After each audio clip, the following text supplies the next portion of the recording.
Are we live? Oh, hey, what's up? Okay, all right, what's up, everyone? We are here, Port Priority 6. Right now, I'm just waiting for my co-caster to join, but I've done a little bit of solo commentary back in my day, back at Wednesday Night Fights. It's all right, it's all good. But right now, we got Mitty and Soul versus Dark Wizzy and Ned. All right, we are in the deeper parts of the doubles bracket, and okay, Ned and Dark Wizzy, definitely two characters that have very different strengths. So, you know, Mario, obviously a combo character with Ned playing the distance demon known as Sephiroth here. But Mitty and Soul on the Incineroar Pac-Man. Pac-Man is definitely a character that, oh my goodness, into the up tilt. That was so nice coming out from Wizzy and Ned. But here in Washington, I hear that Pac-Man is a pretty popular character, so not too surprised here. Oh, the Incineroar is jacked up. And hey, I got a commentator. What's up, man? I don't know if you're live. I can't hear you in my ear. I don't think I can. Hey. There we go. We got live. Go. Hey, everyone, my name is Waldo. Back here commentating doubles. Once again, we got Mitty and Mystery Soul, and then Dark Wizzy and Ned. Yeah, so I'm assuming Mitty and Soul are, you know, Team Washington, right? Yep. Okay. Mitty, one of the best Pac-Mans in the Pacific Northwest right now. The only one who I could say holds a candle would be JDV, who has also been making some noise here in the Pacific Northwest, was a Wi-Fi warrior. And then, of course, Mystery Soul won the pre-local last night. Yeah, I saw that. That Incineroar was looking pretty nice. Solo Incineroar, but right now he's down to his last stock, and Wizzy and Ned are sitting very comfortably. Yeah, and I mean, just in terms of team combos, Ned and Wizzy were looking pretty on point. The back throw into the Sephiroth up tilt. And I mean, Sephiroth just has so many amazing moves. And usually in doubles, it's actually a fair point that you can like do obscure DI to get away from things. But Sephiroth's sword's pretty long, so Sephiroth's sword's very long. You can't escape that, especially when, you know, Wizzy and Ned, I am sure, have mapped out these combos where any kind of throw, Ned can just be waiting in the wings. It looks like Ned kind of taking the back seat here. Wizzy, and there is the opening for Mystery Soul. That move is extremely powerful, and having the big cat to throw to is going to be a great thing in teams, right? Yeah, and the funny thing is, just a minute ago we were talking about how this game was in favor of blue team. Now it's dead even. Oh, yeah. Oh, and maybe not so dead even anymore. Yeah, and I believe the changes to Incineroar on the last patch actually were, they increased the damage of his up air, but they altered the knockback, so the knockback's still the same. So essentially up air just does more damage, which is fantastic for Incineroar. Makes his kill power a lot more threatening. Yeah, absolutely. But of course, you got to watch offstage. The cat is very susceptible when offstage, especially against like Mario with Flood, Sephiroth with everything. Everything, yeah. Oh my God, Mitty got a really great bell. Oh, wait a minute, though. The stock trade actually in favor of Red Team. Team Washington might be able to bring it home here. Dark Wizzy at 84%. We see Wizzy looking for this up smash potential, trying to get Mitty out of the equation. Wasn't able to find it. I'm sure Mitty is expecting it at this point. Oh, and there it is, and the up smash to follow. Yeah, that angle for the down throw is very messed up for doubles. Disgusting. It's nasty. All right, well, hey, what's up, guys? How you doing? What's up, everybody? Waldo, dressing the part, of course. I gotta dress the part, always for a major. Yeah, for sure. You know what? I'm tight that I left my. I have like this Snorlax hoodie that looks like a onesie. I was gonna bring it. I just did the classic, you know, procrastinate pack, and I just didn't bring it. Hey, dude, you're talking to the guy who packs 4 hours before he has to get on a flight. There you go. You know, there you go. I do it. Family members hate me for it. And I would imagine we are not going to see a character switch. Every player just going to kind of stick it out with the characters there. And, you know, Ned and Wizzy had a fantastic lead in the beginning of that game number 1, but really the turnaround on the Incineroar follow-ups really made a difference there. Made a huge difference. You know, Mystery Soul was performing very well even before the buffs, and now it's, with these buffs, so much scarier. Ooh, and there's the Incineroar. Oh my God, the double cave! Oh, wait a minute, but Mario, the save from Ned! Wow, that was clutch. That's what you call teamwork. Yeah, absolutely, and being able to save your teammate, and you know that's why I think the Pac-Man and Incineroar also complement each other really well. I think Pac-Man is a character that can go really deep, save Incineroar with like a falling up air, just kind of like Sephiroth did with Mario there. But yeah, nonetheless here, very early stock being taken, everyone else sitting pretty at 3. sitting very pretty at 3. I do like how they've each kind of split off, where Midi is focusing more on Dark Wizzy and Soul is focusing more on Sephiroth, but it looks like Sephiroth got the better of Mystery Soul. Already down to his last stock. He's the only one here who has lost a stock. Yeah, right now, man, blue team is being, they're definitely bullying the cat right now. The cat's only at 1 stock, and I mean, the offstage, even just like how big Incineroar is and how, you know, susceptible he is to some of these combo tosses. I think one thing we've been seeing, though, is Midi hasn't really been going and supporting Soul when he needs it. Yeah, We've been noticing that, you know, Midi's been kind of doing their own thing, but Soul's been sort of left in the dust, which I don't know if he minds too terribly much, but I don't think he minds, especially when we get 2 stocks off of that. Yeah, and Ned with the awareness, they're charging the up smash and getting the punish. You actually can't, it's really pretty hard to interrupt it because there's armor and stuff involved. So Ned just let the stock get taken from Dark Wizzy and made sure he got the follow-up with the charge up smash. And that's going to be a big play here. Wizzy getting gimped though. Oh my god, you saw the little trampoline. It messed with his landing. He was not expecting that. Oh my goodness, blue stocks are just flying. What happened? What happened? This game, it was so different where all of a sudden Incineroar was at nothing, and now the tables have turned. They're slightly ahead. Oh my goodness, that was like 40 damage off that back throw. Okay, there's this, and this is very similar to how we came into the first game here, but the Pac-Man stock does get taken, and now Incineroar has to take on both Sephiroth and Mario. Incineroar, I mean, you have to deal with the close range and the combo food, but then on top of that, you have to deal with Sephiroth keeping you at a distance. Oh, wow. And even having the armor while doing the pose after the side B there, and have to respect these orbs. Not going to go for the counter there. I love the combos coming out from Wizzy off the edge. Jumped on the ledge just to extend those combos. Saving the double jump there, really smart. Coming out from Mystery Soul. Goes for the counter, gets punished. Not too hard, though. Going up and over. Incineroar mid-stage, off-stage now. I love Wizzy's flood use. He does such a good job. Another side B and an up B. Wow! Uses the great super armor, but it's not enough to save him from the coveted Wizzy up smash.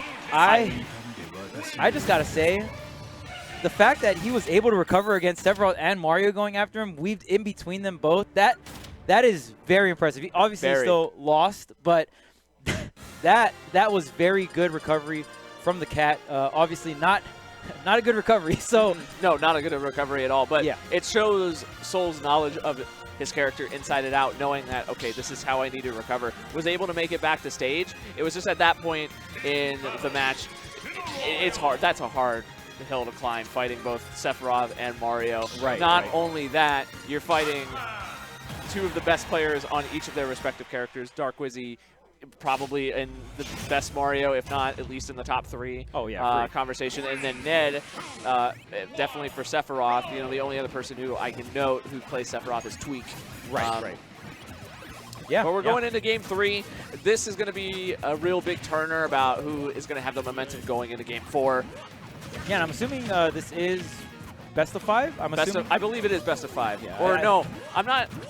I think top 12 will be best of 5. Oh, okay. Oh, so we're still in the earlier parts. Wow. Yeah, so we are still in the earlier parts of it, which this is an interesting stage for a counter pick. Sephiroth has a little bit more room, or it's harder to get away from his range, but at the same time, though, too, Incineroar has an easier time closing distance. Yeah, absolutely here, and we'll see what the roll is here. The forward throw, going to use it to cover himself. The spin, not getting punished, and big damage, possibly the stop. Great damage coming out. Whew, man, and it's hard to stop that. Oh, there's the counter as well. Big damage on this up air string. I love Midi's edge guarding, trying to keep Wizzy off the edge. But Wizzy, I feel like, is starting to maneuver around it a lot better than he has in the past 2 games. Okay, the ledge drop double jump nair is okay. Going up and over, but right now, Mystery Soul still trying to get back to the stage, and oh no, Ned edge guarding both his teammate and the enemy. Woo. We can actually also see, too, another big improvement is Midi is supporting Soul a lot more than it was in the past couple games. Yeah. Love seeing that. Them working together now complete opposite ends. Or yeah, even Mystery Soul kind of like backing up too. Just like, okay, Midi is charging the fruit. Maybe I don't go like too hard, right? Yeah. Like just kind of stay within the vicinity, because with these you know, Pac-Man and some of these projectile characters, you do want to like charge and get the correct fruit and all that stuff, right? You want that setup time. Exactly, and Wizzy getting that read, getting the up smash. Yeah. Finally, Midi loses their first stock. Oh, the forward smash. Ned with a great DI down and left there. Not going to get followed up by that. Okay, cross stage. No, not quite it, but still a ton of damage, man. Ton of damage. That grab, one of the scariest in the game. Oh, the hydrant sideline. Up smash, not enough. Not enough. We see Mystery Soul and we see Midi on the left side of the stage. We have an edge guard opportunity. Great recovery from Wizzy. Man, Wizzy has been really holding on to this second stock. I really want to point out how great of a stock tank he's been doing here. The up B should do the trick as the Pac-Man lockdown with the grab as well. Great synergy coming out from the red team here. Now up an entire stock. Midi is the one being that stock tank, and you know, Pac-Man has so much great tools and disadvantages. It's hard to go off stage versus them. It's, you know, that hydrant's such a great anti-juggle tool, right? Yeah, one of the best. I'd argue one of the best disadvantage states in the game. Yeah, absolutely. Able to get out of so many options with not only their items but really tricky recovery. The side B, the hydrant. If you get too aggressive, you get smacked in the mouth. Oh my God! All right, now, so here we are again. Again, this is literally like the last two games where we steal a stock, and then Midi already at 115%. A really good placed up smash from either Ned or Wizzy will seal that out, but they have to do it quick. Yeah, and even for the red team, the roles are very clear, right? We got the Pac-Man playing the defense, which isn't too surprising, and of course, Incineroar getting that damage output, being the one that takes the KOs for the most part, right? And I also wanted to say, playing Pac-Man in doubles is so hard. Oh, yeah, it's so hard because you need to have good... You don't have a lot of space to work with, right? Like, not a lot of space, but you also have to be really cognizant not to hit your teammates with your items. Oh! Knowledge check! Yeah, a lot of people don't know that you can get smacked by another person with that throw. It's so funny. It's like you can just clearly tell blue team just does not want to get side beat by Incineroar. They really are. They're just playing so scared. Like, they are jumping around, but then, you know, Midi is there to check them out, because, again, Pac-Man, really underrated aerials. Yeah, oh yeah, for sure. Some of the best in the biz, honestly. They also really don't want to get belled. Yeah, there's so many threats coming out from red team. Even the hydrant getting knocked back, the bell again. Look at this. Oh my God, they are backed in a corner. Oh, the parry, the forward air doesn't connect. This is so intense. All players intense. Just at KO percent. Down air. That down air is definitely going to do it. But my God. Oh man, this is down to the wire here. This Ned, is scary. Ned, Mystery Soul, both. Oh man. And the wing is out for Ned too. This is huge. Yeah. Oh, he gets snatched. That's it. He gets snatched. The clothesline. Oh my goodness. Wow, all the way across the stage. That Sephiroth had the wing, but he didn't have the weight. That is Sephiroth's biggest drawback. We saw it in action there. Light character. Very light. Very tall, very light. Very tall, very light. The DI was almost enough. Yeah, yeah. We even saw the jump come out from Ned. So I would say probably like 1 or 2% off from living there. So that is how close that was, and the positioning was key. The side B. Man, what a set. Do you think if Ned there would have air dodged, he might have lived? To my knowledge, jumping is the best thing to prevent you from dying. Okay. Unless you're like DDD. DDD like expands his hurt box when he jumps. Kirby expands hurt box when he jumps. Right. So there's a few characters that you don't want to jump. Right. But for the most part, usually jumping is the best thing to do to cancel momentum. Yeah. So, well, you know, Dark Wizzy and Ned still two of the killers in this bracket. Absolutely. So they're going to be in losers. So I imagine I would not want to be, you know, me and Max were talking earlier. I wouldn't want to be in losers. Max said, I don't want to be in this bracket. Right. So, right, absolutely. You know, there's a lot of killers in this bracket. But Midi and Mystery Soul moving on. Really great synergy coming out from them. And while we get this second set going. Just to let you guys know, this is going to be going all weekend. We got Smash. Tomorrow we are going to have top 128 for Smash, but we also have some other games going on, do we, Charles? Yeah. I believe there is Rivals of Aether Yep. at this tournament. Are you guys doing Nickelodeon All-Stars as We well? are doing Nickelodeon All-Stars. Nice. Nickelodeon All-Stars also coming onto the scene, and of course Ultimate. So all the platform fighter action coming at you guys here. Port Priority 6, man. I've been having a great time. So much time. Where are you from, actually? I don't know. So I'm in SoCal. Okay. But I'm like originally from Hawaii, but then moved out to SoCal. Yeah, all that jazz. Yeah. Okay. So like same side of the country. So Yeah, familiar yeah. with the area. Probably a lot colder here than it is. It is very cold here. Yes, down there. yes. I So, had my girlfriend from Eastern Washington over, and she's like, "It's way too cold here, dog. yeah. Way too cold." I definitely brought a jacket, but it was like a thinner jacket, so I might have to get a little bit more thickness on that jacket. A little bit more thickness on that jacket. I'm going to try to see who we have coming up. I see Justice taking a seat down. Okay, so production just letting us know we got Skips coming up with who is the player? With Vi, and then we have Justice and Neonash Okay. coming. Justice, Neonash, P&W favorites. Neonash, Washington. Justice, Oregon. Nice. Justice plays Min Min. I'm not sure if we're going to be seeing the Min Min in doubles. Yeah. Say it again. Okay. And this is also loser, so whoever loses here out of the tournament for doubles. So Fighting for their bracket life. fighting for the bracket life, fighting for the right to play doubles. Yes, exactly. So- Trying to breach into that top 8, top 4, maybe even top 1 here. So going to keep on trucking along. And if we're already playing losers match sets, I feel like that means the bracket's going along pretty nicely. Bracket is going along very nicely. We actually have over on Satellite Smash as well. We also have some matches going on there. So don't close our stream. Have both streams open at the same time because there's going to be tons of sets going on. When they're taking breaks, we're going to be going. If we take breaks, they're going to be going too. Tons of Smash action to keep your eye on. Oh, yeah. Ooh. Nice, Alright. nice. Even split. Wait, can the chat hear you? Oh, okay. Yeah, so production letting us know it's going to be an even split. So you're going to see some barn burner sets over there. You're going to see some barn burner sets over here on BTS Smash. Looking forward to getting those started. Thanks for your patience while we find the players. I think they're actually looking for them right now. Ooh, hunting for Smash players. That is a Smash Major Classic. Smash especially. Major Classic. Yeah, especially if you're a stream runner. That's the job right there. I don't know about the tournaments in SoCal, but usually there's always one TO that has like a megaphone who's like calling out to the player. Hunting them down. Hunting them down. We were supposed to have walkie-talkies, but never happened. So that would make everything so convenient if we had like walkie-talkies, or just having like a big Discord chat. Just hey, your match is up. Join now. Get over here now.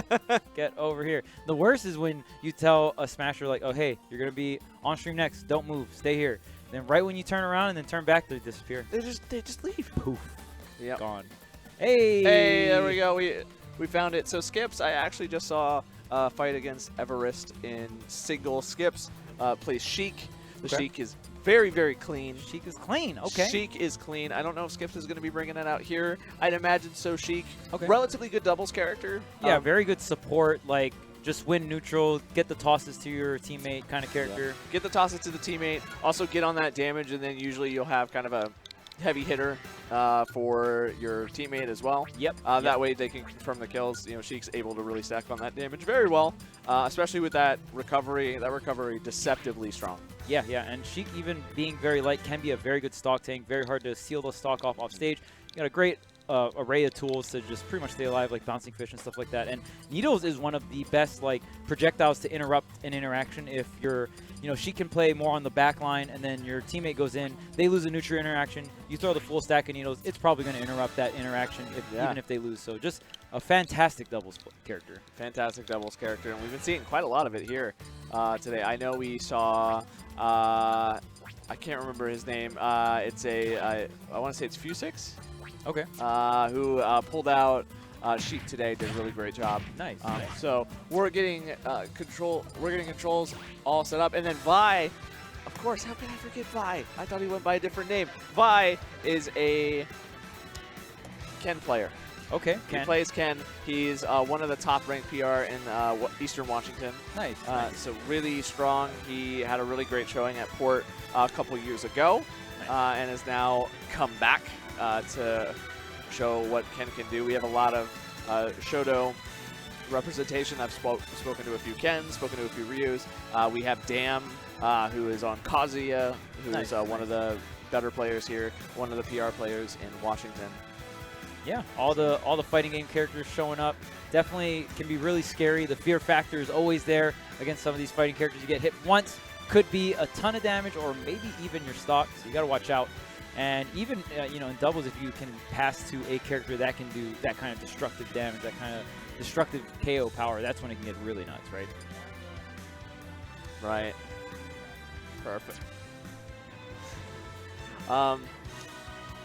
And also going into what I was mentioning earlier, Sheik, Ken is that perfect kind of getting those kills, getting you know, Sheik does the damage and then Ken kind of goes in, is able, if he gets those, you know, up tilt Shoryuken combos, if you don't DI it properly, you're going up. Oh yeah, yeah.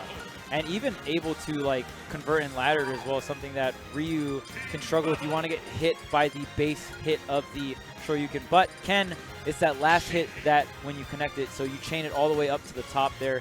And that's why Ken can do things like rising up air or falling up air and just kind of up air you and almost do like a Mario-esque combo where, you know, ladders you up into the up B. And maybe she can also set up into that as well. Right. It'll be exciting to see. Sure, we got a really interesting set coming up with, it is Eastern Washington versus Western Washington plus Portland. Okay. Plus the Portland action as well. We got, Min Min is selected here. Min Min. You were saying that you don't know if the Min Min was coming out. Min Min is a character. Most players would consider her a zoner. You command a lot of space here, and like you said, it can be tough in doubles. You can hit your teammate just as like what's happening. We're seeing right now. Yeah, so almost maybe a character that you want to play up front and then have your teammate back Min Min up. And wow, being able to shoot arms in both directions, we just saw Min Min just kind of, you know, disperse the piece there. It is definitely super helpful, and there is a lot of worth in that, but the only thing is with Justice, and Justice is a great player, he just needs to be mindful about where he's placing those hitboxes, but is able to take out skips and gets the first stock. Okay, right now the Bowser playing up front here. She's getting the punish. It's the ledge trap, gets the up tilt into, great DI, not going to get connected into the Shoryuken there. We can see now Vi off stage. One thing that Min Min really excels in is her ledge trapping. Her ledge trapping, some of the most egregious in the entire game. If you're able to land it, but speaking of landing abilities, Vi able to land that Shoryuken, get the first kill onto Ash. Yeah, and Sheik is, oh my goodness, that forward smash connected. The reverse bouncing fish, you just need one hit on to the Min Min. I know Min Min definitely do not like that Sheik matchup, so see if Skips can, or we'll see if Skips can go ahead and get that offstage play versus Justice, but the reversal from Justice. Oh my god. Justice also really good at going offstage and edge guarding, not afraid. Well, you know, a lot of Min-Mins that you can see will usually just stay at ledge. He will go off stage. He will hunt for it, like we're seeing right here, right now. Skips with a really great edge guard. He got the jump from Min Min from Justice, and Justice loses that stock for it. Okay, a little ping pong action here. Skips it by, doing an incredible job of just racking up the damage. Really trying to make this comeback right now because Red Team does have a stock lead. Does have a stock lead. If they're able to kill Nadonash really pretty quickly, though, they might be able to do that. But Nadonash may, in fact, get that if he keeps landing command grabs like that. But gets a Shoryuken, but Great. Justice comes to the rescue. Fantastic interrupt from Justice and the down air. Oh no, the SD. Ash now in trouble right now off stage. Wow, what a drop zone.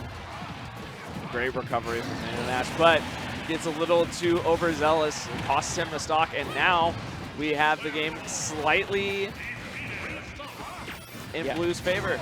Slightly, but never mind, I take it back. Yeah, right there. Just a little hesitation on the stock take there, and if Skips was able to kind of spawn in a little quicker, maybe able to save Vi from getting that stock taken. But now 2-1 comeback here for Skips. This is a really hard This is a really hard matchup. I mean, you have one of the best characters in terms of zoning in the game, and then you have one of the heaviest characters too. Sheik famously struggles to kill. Yeah. Really hard in this game. Damage was nerfed.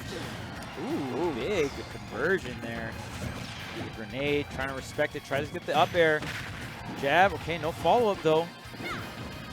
But yeah, right now, even Skips getting a couple hits here and there. You know, Sheik is a character that usually has to combo a bunch of hits together, but the forward tilt's going to put the nail in the coffin for that game number 1. But yeah, especially when you're a character that has to get all those consecutive hits over and over to string a combo together, that's when things can kind of get interrupted by the teammates. So really tricky how you have to play Sheik in those scenarios. You got to like kind of get a hit, bait the other guy to come in and, you know, try to interrupt you and then play it from there.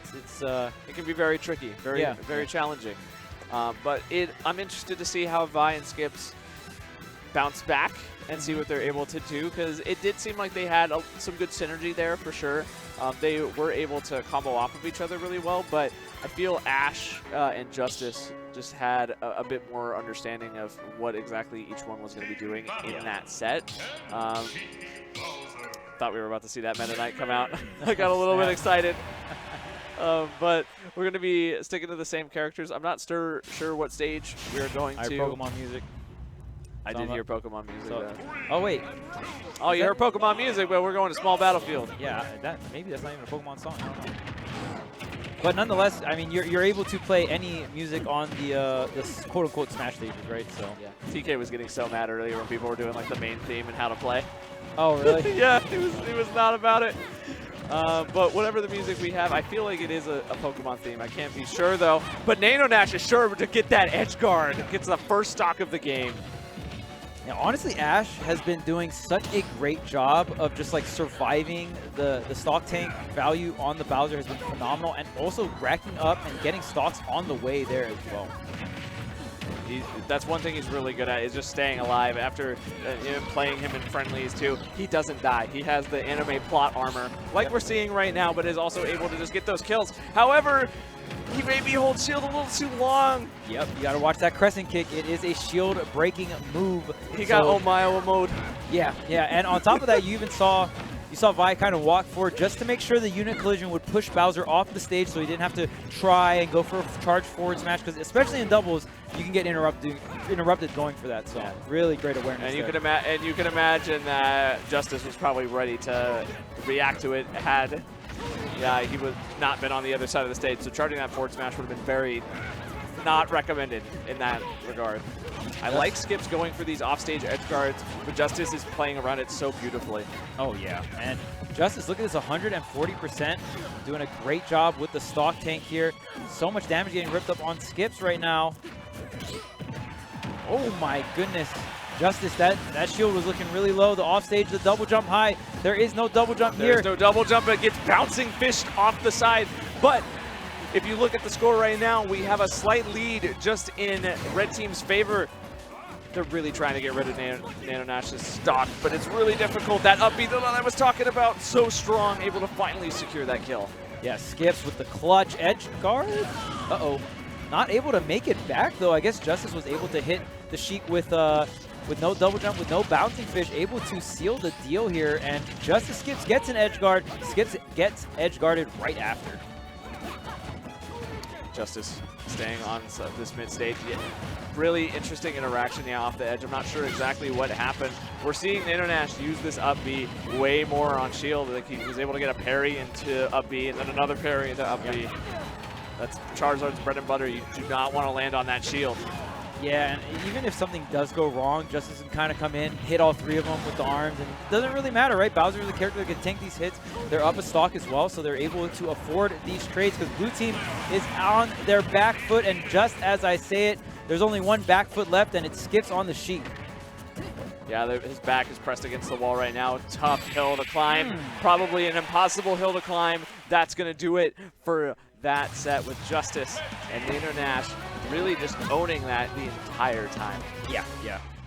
Just phenomenal stock tanking from Ash, honestly. Like, able to get that. I mean, that game number 2 came out with a clutch edge guard, sniped the double jump from Ken, was able to punish the Tatsu with the double jump. Fair off stage, getting these stocks extremely early is such a big deal. And then the stock taking from Justice was amazing.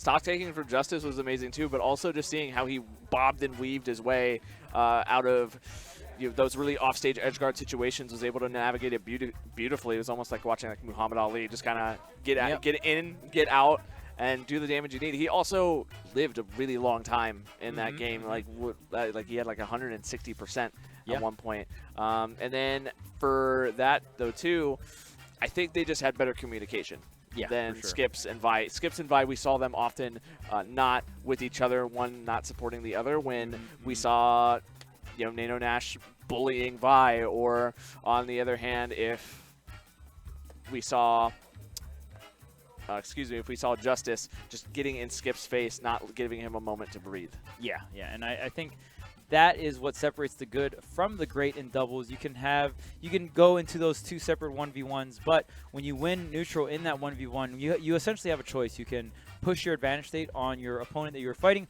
or you can run over and support your teammate, so if they end up losing neutral, you're able to follow up and get the punish, right?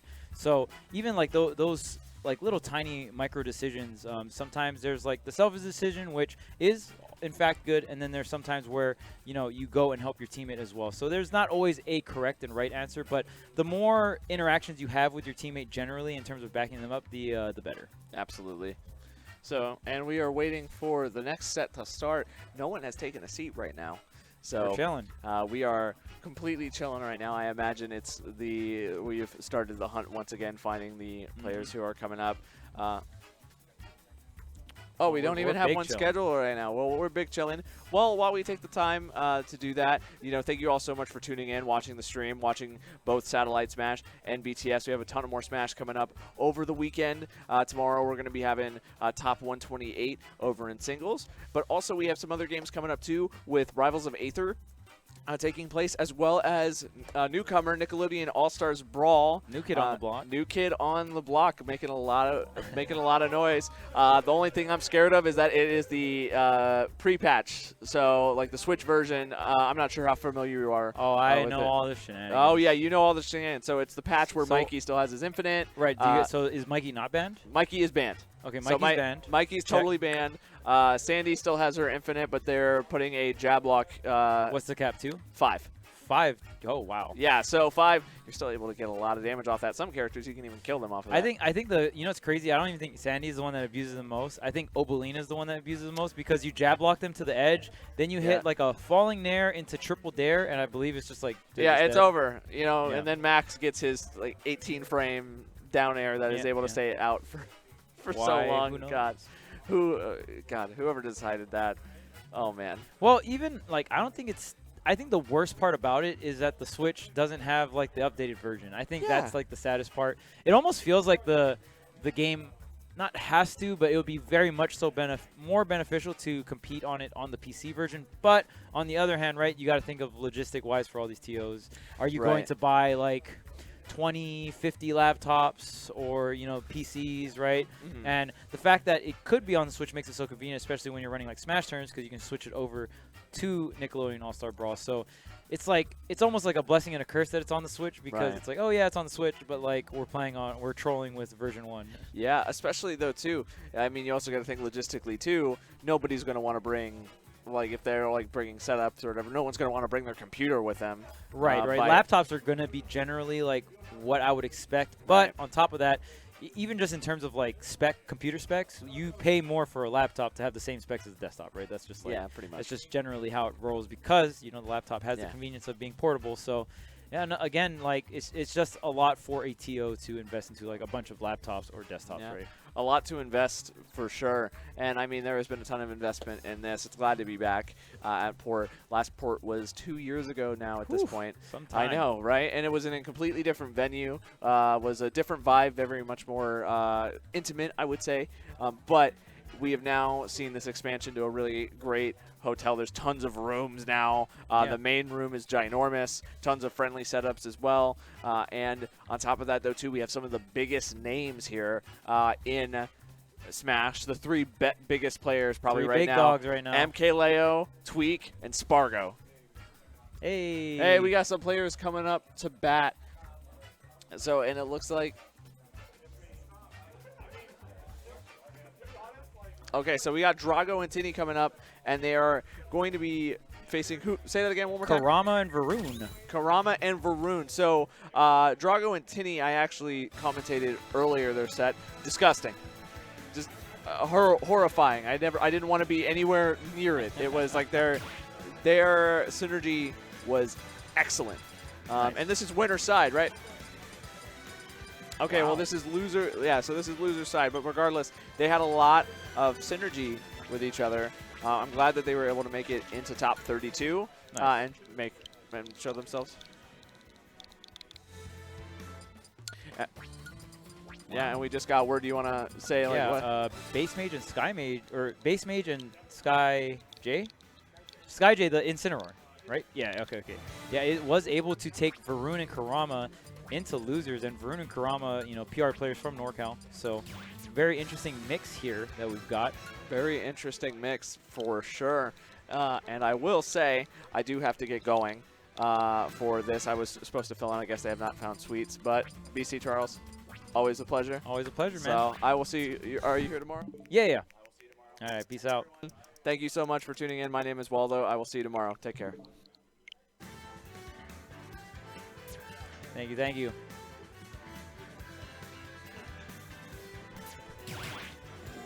All right. Let's get it. Let's get it, chat.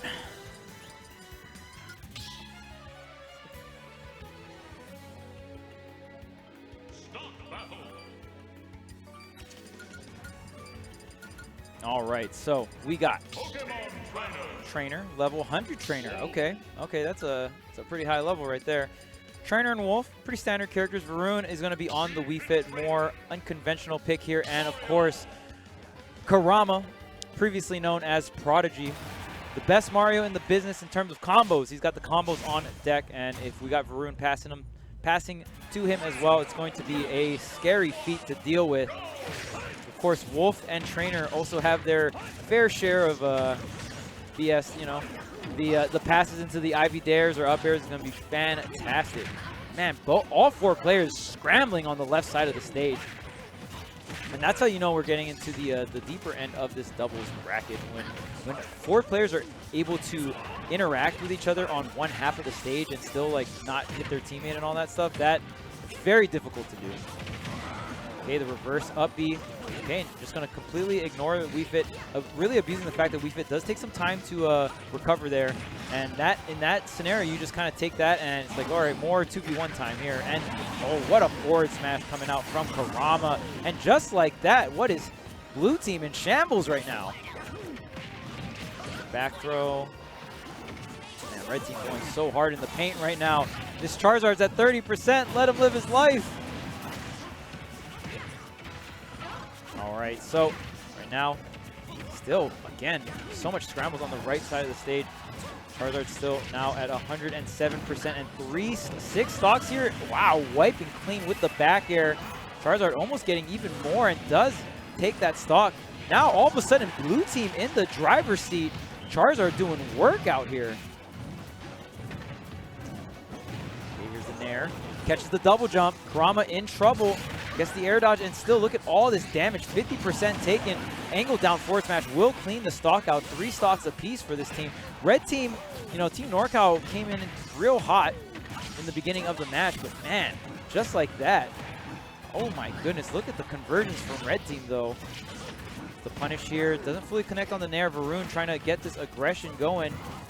Smash, and oh my goodness, great shielding, but the Wolf, is it red? Oh my goodness. Wow, and just like that, man, blue team's stocks just melted. Does get the down smash here, and back-to-back stocks. No, Kurama gets the air dodge, barely getting back on the stage here. Got to be real careful with your Kurama. Yeah, you're just going to fade back. Varun has a lot of damage to work with. Oh, great conversion here, already 79%. Try to get the Flood to set up an offstage scenario here.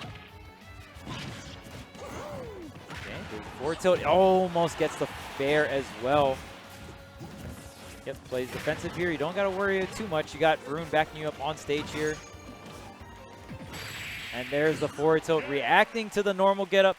Not too, like, you can't really go too much areas there. Kurama was covering the roll, right? So pretty tough, pretty tough. Yeah, for sure, for sure. All right, so Varun, Kurama, going ahead, going to take that game number 1. Pokemon Trainer. Yeah, I'm pretty sure we'll see the same characters here.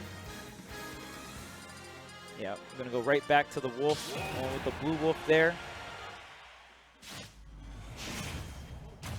All right, and I wonder if we're going to have the same stage as well. Yes, PS2 is the pick here.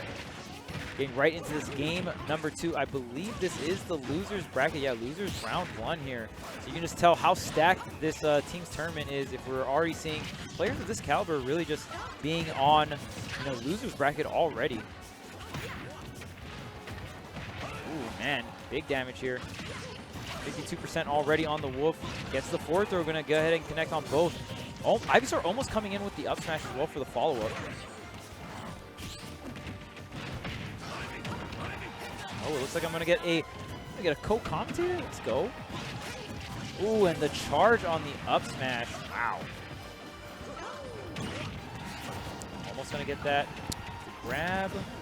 Yo, yo, yo. Test, test. Mic check, Test, 1, test. 2. 1 check, 1, 2. Got Goose here on the mic Let's go, Goose. with my man Charles. And what are we looking at right here? Right now we got Kurama and Varun up a game. This is game number 2. Drago and Tenny trying to put themselves on the board, and they're looking pretty solid right now here in game number 2.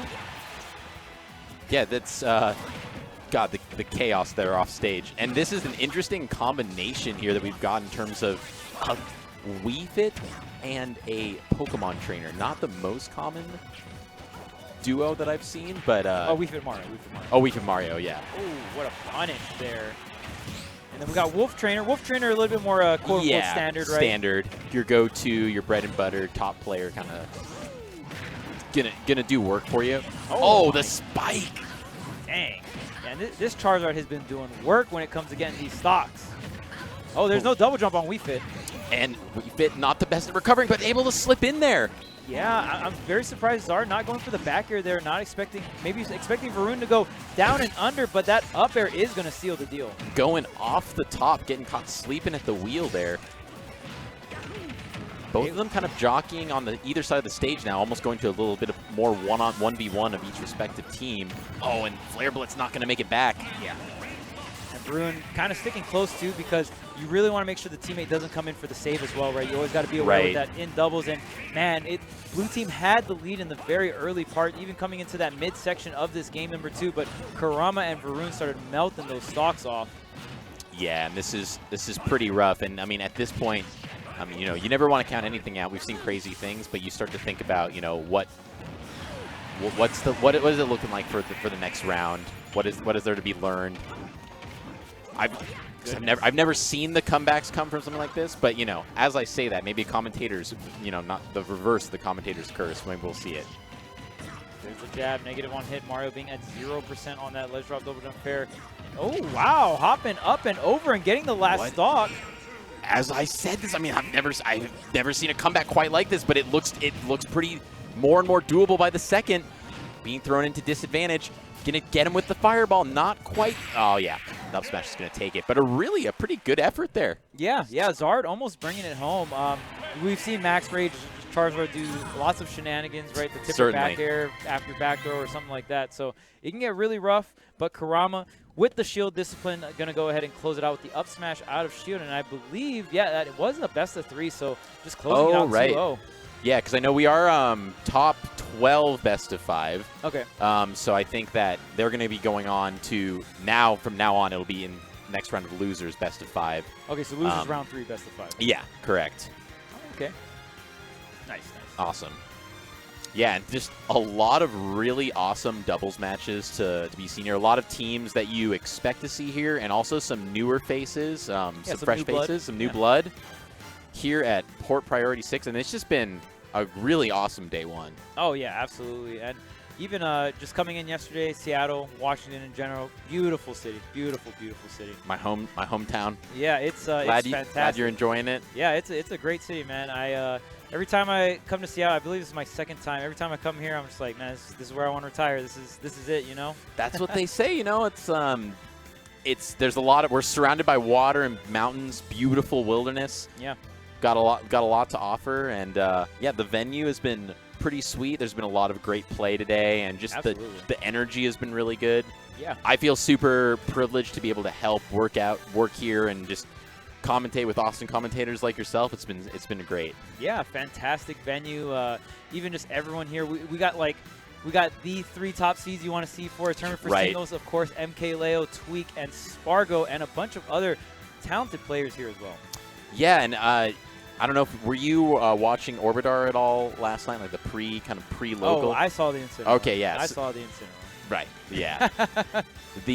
I'm still a little hoarse from commentating that with Arbiter the night before, just because, I mean, it was just, I compared him to Michael Myers on Halloween, because he's coming for you in the night.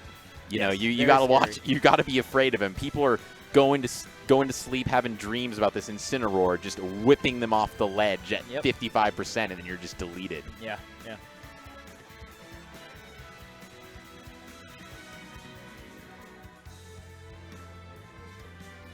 Are Ray and Mage still in the winner's bracket? Oh.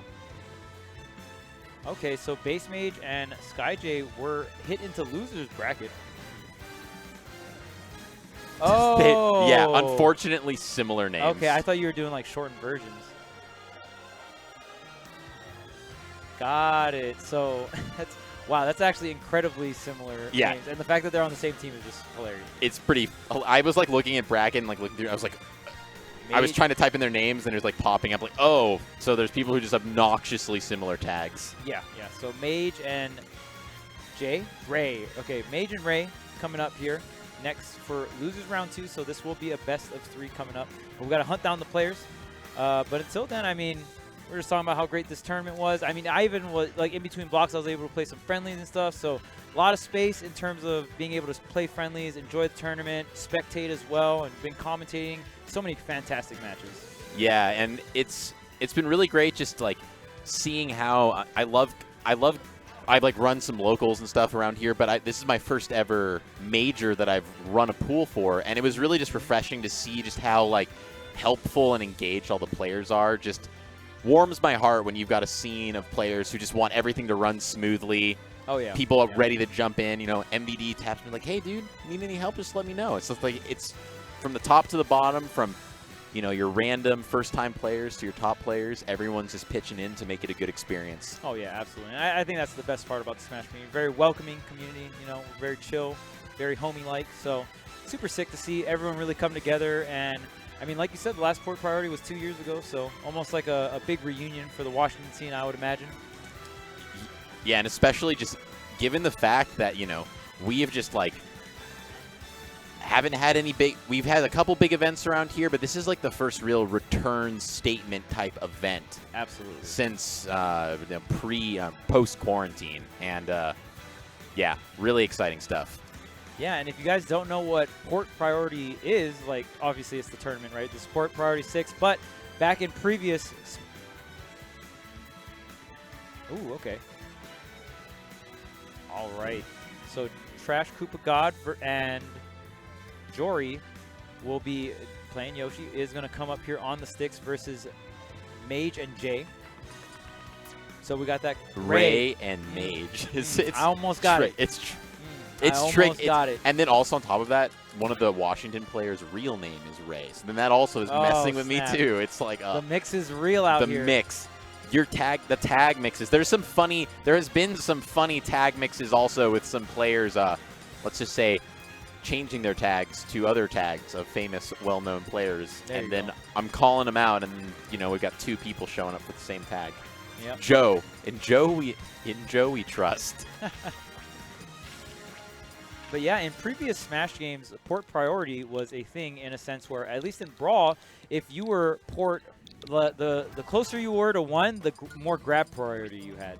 So if Yeah, you grabbed on the same frame and I'm player 1 and you're player 2, we grabbed on the exact same frame, I would grab you.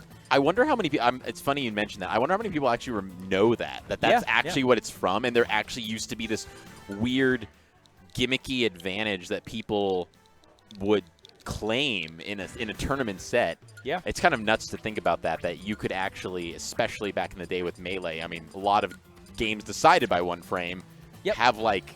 Yep. Oh well, I grabbed that right port, and I'm not sure how Melee port priority worked. I know for Brawl, it was the closer you were to 1, the more grab prio you had, and the closer you were to 4, the more attack prio you had. Oh, because I was thinking of attack priority. So, Yeah, like, yeah, so I didn't know attack it was was 4. I didn't know there was 2. See, I'm learning something today. Right, but I don't know how it is in Melee. I don't know if it's just attack prio or not. Because like in Brawl, you would counter pick Meta Knight. So like DDD, for example, if you would like back air fast fall on top of his NATO, if you had 4 and if you had port priority 4, that you could beat out NATO like that. But if you didn't, it was harder to do.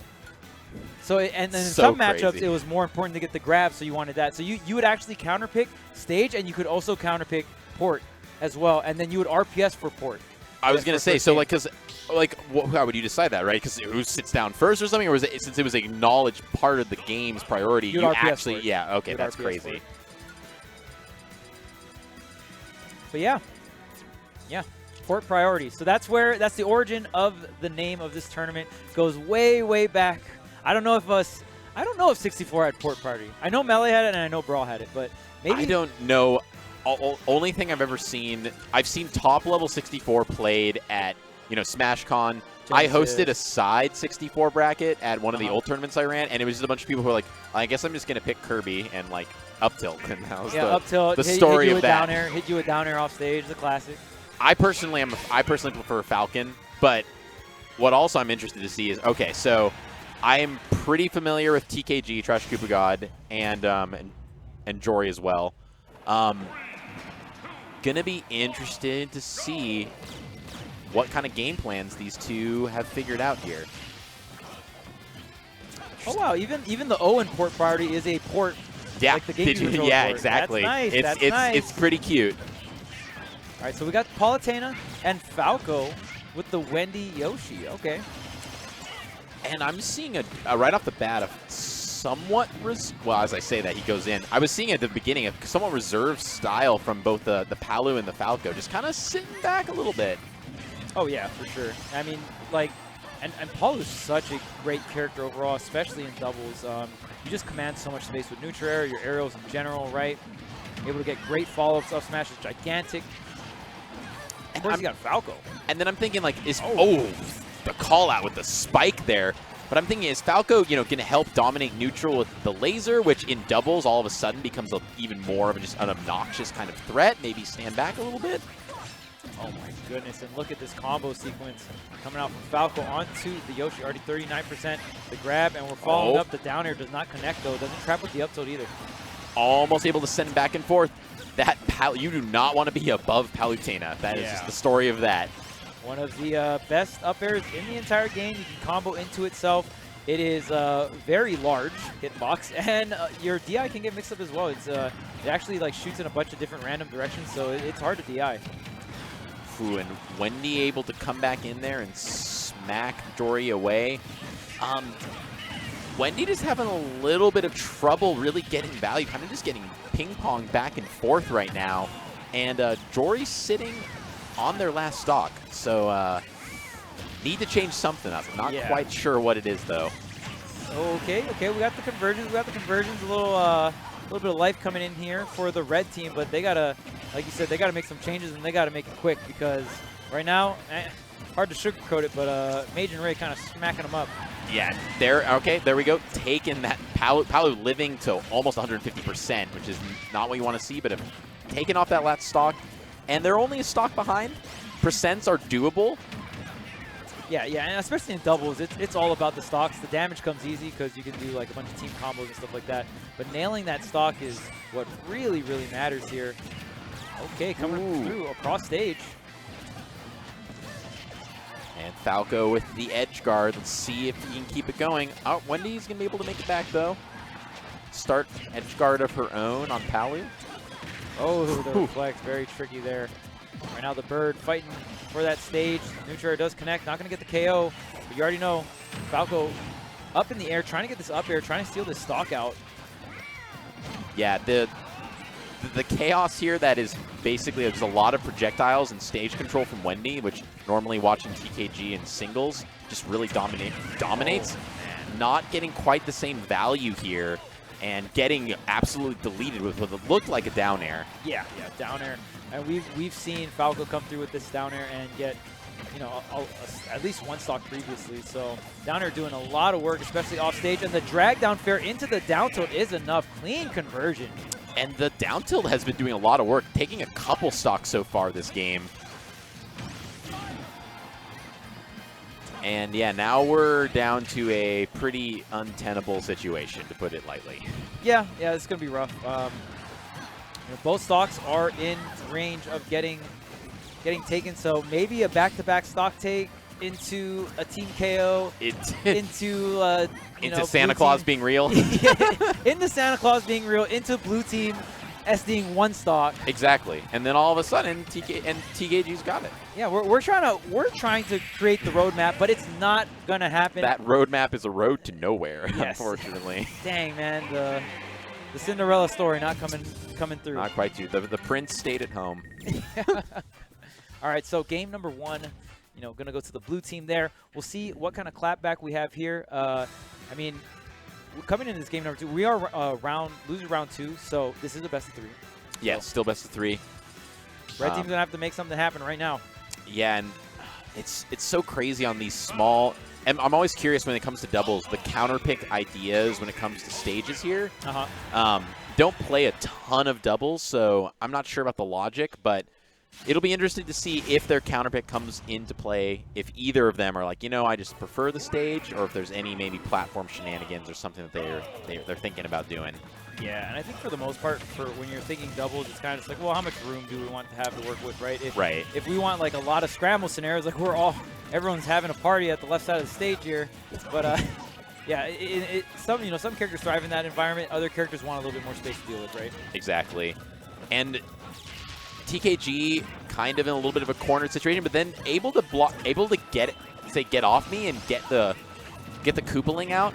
I'm curious if that's really a big part of their doubles game plan, is being able to actually control space with that, and that has just not really been able to be a factor so far.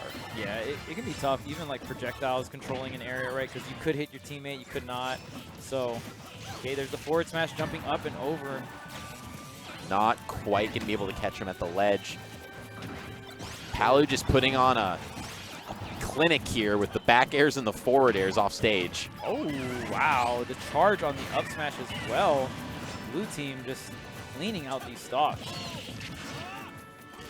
Yeah, and I don't know if I think they might want to go for more of a scramble, because when we're seeing this on either side of the stage, the 1v1, it's just objectively not working. I think you might want to go for a little bit more of kind of the chaos that can come from just being in a scramble at the one side of the stage. Oh yeah, for sure. Because right now, blue team is looking quite comfortable. 3 stocks apiece, hunting down that Falco, not going to quite get it. Blue team both off stage here. Firebird going to go up and over, and Palutena just going to go underneath. Nice catch there by TKG, but not quite enough to take the stock. And again, the DI from Falco they're just living. They're getting the kills just so late. Falco living to 132 at this point. Still on his first stock. Yeah, the stock tank is real. The bird is not getting KO'd right now. Look at all this damage coming onto the red team. Converting into the Paul Lunaire, having to deal with back air in the corner. They're just cornering them. They can't get off the side of the stage. Yeah. Okay. Oh, what a catch. Finally, the bird gets taken out here, but the back throw is going to be enough to take out Yoshi. All right. It's still looking rough, but doable. It's just really they're going to need to find an answer like that. Oh, I like the option. I like going for something like that right there. Right. At this point, you gotta make some plays. Yeah, you gotta be a playmaker. You know, Russell Wilson says, "Give me the ball, coach." He's gotta throw the football down the field, try and make something happen. But yeah, absolutely. Sometimes the Hail Mary doesn't work. Wow, that almost got the KO on Falcon at 90%. Jeez. Oh, the forward smash. Wow, doesn't actually hit Wendy there. I think it's because the grab tangibility. Yeah.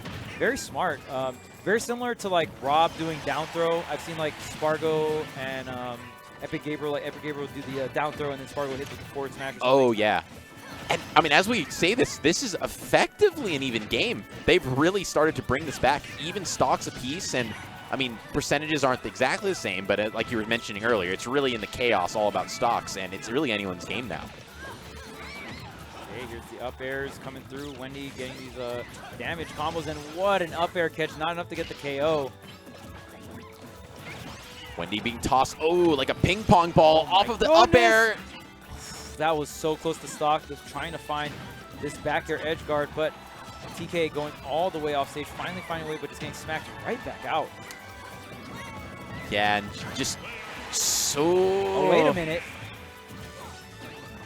Oh, okay. that was, okay. Yeah, I thought for a second. Yeah, Okay, for but a second. this does, you know, this is actually more doable in the sense that it's just one stock, 1 kill away from it being a 1v1, and then all of a sudden it's a game. Wow, that And there falling it up is. there. Okay. It's a game, and Koopa's pretty heavy. This is very doable. Looking for Ooh. the edge guard here. Pace is going to slow down, I think, just a little bit. That Falco neutral, you know. Yeah, Falco being a little slow too, so directional air dodge away there, very smart. I know TKG has a lot of experience with this matchup with Active from Oregon and just the general there are Falco players around here. Definitely knows how to play this. And yeah, really slowing down here. I mean, projectiles, Falco having not, you know, the most explosive neutral, obviously really explosive advantage state. But oh, is that last going to hit. get him with the Wow. last hit? Yeah, the earthquake hit on the ground is going to be enough there. Really good stuff, sealing the deal. But man, what a lot closer game number 2, right? Like, Yeah. very competitive. That was really cool to see them start to adapt and bring it back. And then with that back air to take out Palutena, all of a sudden made it a real game. And, I mean, I'd call that last stock, last hit right there. Oh, absolutely, last stock, last hit. And it can be hard for Wendy. You know, we saw Wendy kind of slow things down, trying to take it more into a projectile kind of thing. But Falco does, not only does Falco reflect come out frame 1, but it also kicks the reflect towards the opponent. So, you know, obviously, in terms of just general, like, if your projectile gets reflected closer to you, it's harder for you to, like, have time react. to, you know, react and all that stuff. So it can be rough. Falco notoriously known to be able to, like, really shut down some zoning. So, yeah, even though the Wendy was able to slow the pace down, Falco just having that reflector as backup was phenomenal. And then also just on top of that the blaster in neutral, it's just like, is it doing a ton of damage to you? Nope. No. But is it hitting you for hit stun and annoying the hell out of you? Yes. Yeah, and that damage does rack up, right? It does, yeah. The 2 to 3% every hit, you know, slowly but surely will start. And another thing that a lot of people don't talk about is that every, you know, one of those laser hits is unstaling all of your other moves, right? Oh, yeah. That is not, people don't talk about that. Yeah. That's why people will do multiple pummels sometimes. It's because, like, every pummel counts as a hit, so you unstale all of your moves as you do. Like, that's why fast pummels are really nice, because you can be like 1, 2, 3, 4, 5, and it's like, okay, boom, I unstaled like over half my moves. Pay attention there in chat. You're going to school, Smash School today. There We're you learning go. new things to improve your own game plan. I can't learn anything because as a Samus player, Falco just I'm free to all of them. But yeah. but- Samus is forced to just like come in and scrap. yeah, not exactly what I want to do. Yeah, not exactly. I mean, to be fair, Samus doesn't have like the greatest tools for up close. You have up Yeah. a shield. It's true. That's like It's the true. one. That's The like one the one thing- thing you're like holding on to. I told my buddy who plays Falco, like, I was kind of going even with him. He's like, bro, you just need to shoot me with my laser. And then I just can't beat him anymore. He's like, oh, I should shoot you? I'm like, just shoot me. Yeah, And you're it's unwinnable. Yep. Because that's when, you know, it just creates these scenarios where Samus has to open someone up. And Samus can, like, do a lot of good mid-range pokes, but, like, you don't have Zaire the, and stuff, but right, you don't have, like, the fall speed and the quick dash attack, Nope. quick jab to, like, kind of have all these crazy, like, Fox-esque mix-ups, right? if only. Imagine Samus with the Fox Crazy. dash speed. You know what I said? It Run would be speed. crazy if Dread Samus was in Smash, because Dread I Samus know. would, Why would not, though? obliterate. That would be crazy if they added that as like a DLC or something like Dread. Or Metroid for Dread the Samus. next, like, and I've seen people talk about this online, like, for the next iteration of Smash, Oh, like, yes. that should be the moveset that you take from, because, I mean, she's a classic character. A lot of her moves come literally from 64 all the way back, but just, like, I think you could go through and almost rework a lot of the classic characters who've had some of their moves since literally inception I don't think anyone's going to be super mad about that as long Yeah, as there's yeah. thought and time put into it and it's really true to the lore of their character. Yeah. People are going to be into it. Take some risks, Nintendo. Well, I think even I doubt I feel like this game is Sakurai's masterpiece, his exit. So maybe someone else will continue doing the Smash series. I think we're gonna have Ultimate for a very long time. You know what I mean? That's true.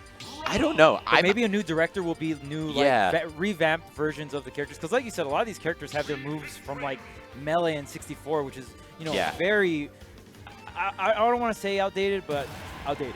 You know what Yeah, I I mean? mean, it's been a while. it's been 20 years. Yeah. You can You do can a have change. Odyssey Mario. You can have Breath of the Wild Link. They have Breath of the Wild Link, but they really revamped one or two moves, and now they're like, all right, call it a day. Call it That's a day. Yeah, no tether grab and different down B. Yeah. we got it. We got it. Nailed it. Done. But all right, up here right now we got Jared is king, Dominique versus Varun and Kurama. Jared is king, really, really good. Washington Shulk, Dominique, really, really strong Rob. Not as familiar with Varun and Kurama, except for obviously just seeing them just at all the big tournaments around the country. But Oh my goodness! Did you see Get the it, put it in flutter? the The flutter on the up B, the stall, and Put then in the right into dumpster. the dare. That was so good stalling out. Because I mean, Wii Fit is known as a character that can have so many different stalls off stage. right. But it's man, Dominique was just yeah, I can stall too, just fluttering that up B right above the ledge. That was so good. I've got plenty of diesel fuel for you, right? Waiting for you right here. So smart. All right, let's see if we can. Dominique wanting to keep that threat level going, but the Jeez. diesel fuel coming in clutch on the right side of this. It's just a spike factory over there. Yeah, many dares are coming through and taking a lot of stocks here for the green team. Green team seeing pretty. I mean, even with all the spikes, only up at a stock here. Dominique almost gonna die there. Not gonna get hit by the down air. Still gotta land. And it's interesting. I'm always curious with these kind of. So you've seen two spikes.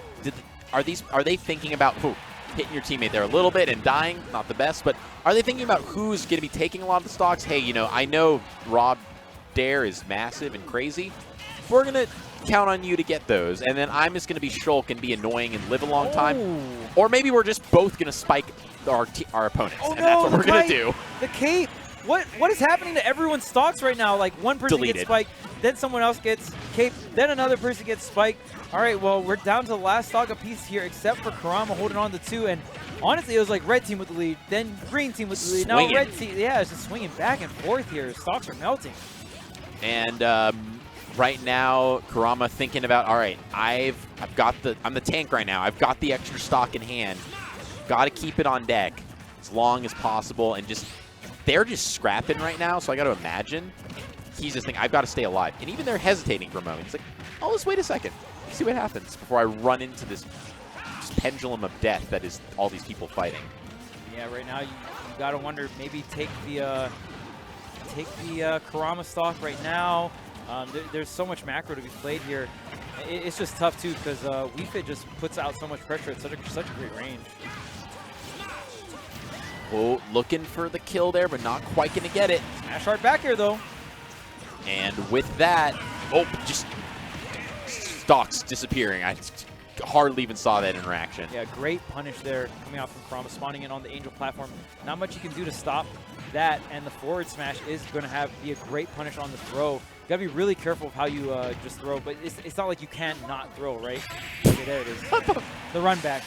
One of the strongest up man. smashes in the entire game, by the way. Yeah, and I couldn't tell if that had deep breathing on deck on top of it being just a strong up smash, but I just thought it was funny that grabbed him, and then I just assumed that maybe the mash was just whatever, because that was a full second and a half. Yeah. I think if he was doing the pro mash, I think he would have gone out, but he mash. might have just been like, Eh. I accept my fate. Yeah.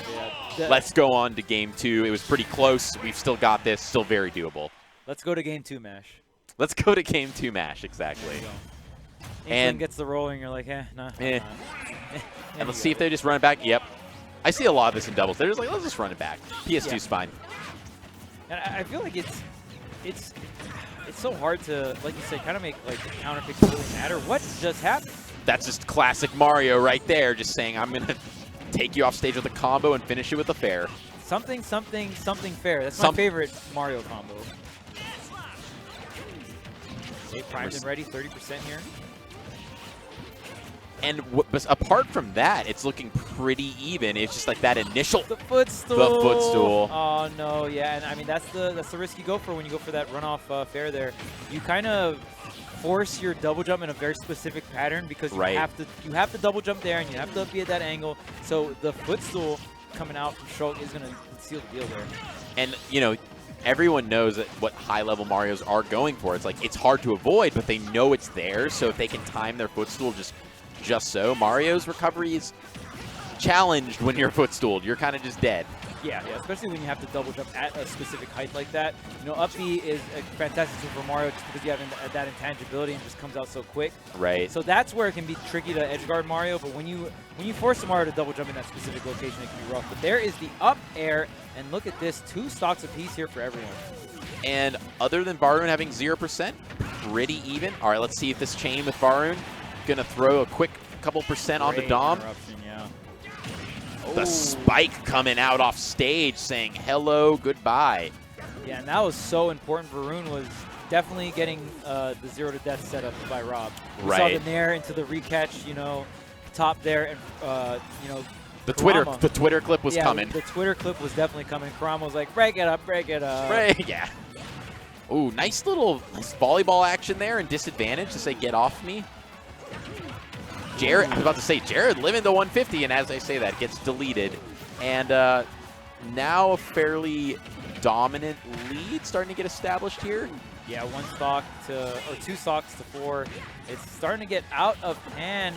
You know, red team really coming through, and that is going to be a snipe. Nowhere to go. I don't think Kurama had the double jump, but as I say it, there goes Dominique's last stock. Yeah. It's yep. Yeah. Yeah, and I appreciate going for the edge guard there. You know, you did get cape reversal. Right. Hindsight, was it worth it? But, like, again, you're in a position where you got to start making some plays happen because, you know, playing 2v1 is really, really difficult. Yeah, and I say that's for doubles, for singles. Like, some people have different trains of thought in terms of going for aggressive plays when you're super down. But I'd say most of the people I've played and talked to say, like, if you're really down, like, and especially if you're not even feeling particularly good about the direction, like, you kind of got to go for some cheese, and you're in a game, Ultimate, where you have cheese options galore. Most characters do have the ability to take a stock in one interaction if you get that right situation, and if you don't try and put yourself in that situation, it's never going to happen. Right. Even if it's only a 15% shot, that 15% could be you going on to that next set with the W instead of holding that L. Sometimes you got to learn how to clutch up. You got to clutch it up. Exactly. And you'll never learn how to clutch up if you're a coward. So, yeah, don't always be a coward. 70% of the time can't be a coward. You know what I mean? But you know don't, what? No interaction. Do not interact. Right, but like again, you know, you got to have that mix, right? You know, Exactly. You got to have mix in fighting games because if you don't got mix, you ain't going nowhere in bracket. I'll tell you that. Yeah, and you know, you're never going to get those. I mean, just seeing last night some of the reverse 3 stocks, I mean, you're never going to have those if you don't be brave going into that 3 stock deficit and saying, you know, still completely doable. Right. Got to play smart, got to play maybe a little more aggressive, but stocks can get deleted pretty quick, and especially in doubles where it just, I mean, it's a struggle for me to even keep up half the time with whose stock is getting deleted. It's just a flash at the side of the screen. It's just gone. Yeah. Ooh. Chag and Spargo. God, this is the part of the set. This is the part of the set where we got these kind of matches and losers. We got this caliber of players in losers. Wow. Very curious. So Chag and Spargo, Team Mexico, obviously, right? And Moxie and Ludo, close to my heart, Team PNW, 2 PR Washington players. Moxie, of course, previously at Pandarian was her tag. And, I mean, she is currently 33 on the previous PGR. Right. So, and, you know, I watched her stream about, like, what she's looking at in terms of top 100 PGR, and it was just fun watching her just think about, like, this person's going here, this person's falling out. It's shifted so monumentally. Like, some people were thinking, oh, people are going to move around. It's almost just been, like, tossed out the window, And, like, It's- obviously there's still people you expect in there. MK Leo's still #1, and et cetera, et cetera. But, like, other than a handful of players, it really seems very up in the air at this point of who's going to land where. Yeah, I'm not even sure if Spargo was in the top 50. No, not even PG. He wasn't even on.